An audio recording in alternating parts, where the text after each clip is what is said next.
kamurebere kwanza umva umuti naguhaye wakoresheje uko bikwiye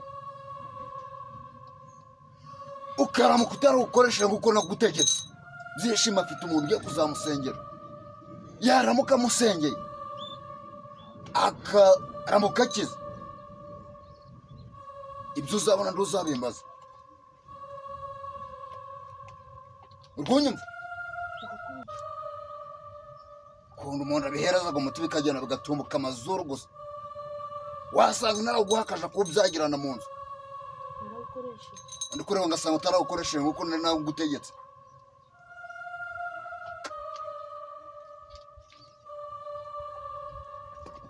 akazaramuka akize ukangarukira uzambona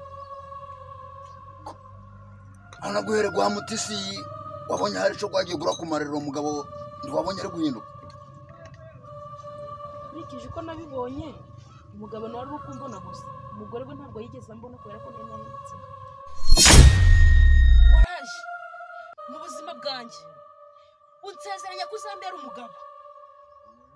nahari ukunjye umutima gusa nanjye sinzemera kubana n'umugore wawe mu mahoro ubundi wigeze ushaka kugira ngo umugore akubone kwambwiye ku kibazo ari umugabo umugore hari ikibazo umufitanye ikibazo ushaka sica umugore nica umugabo nico kumutanya n'uriya mugore we kangurebe ugundi muti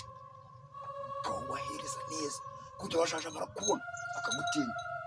ufite ubushobozi bwo kuba nakugira inyamaswa washobora kugira ngo byaba bitumitse amazuru ukabona umeze nk'inyamaswa kunyumva cyane n'amafaranga urayafite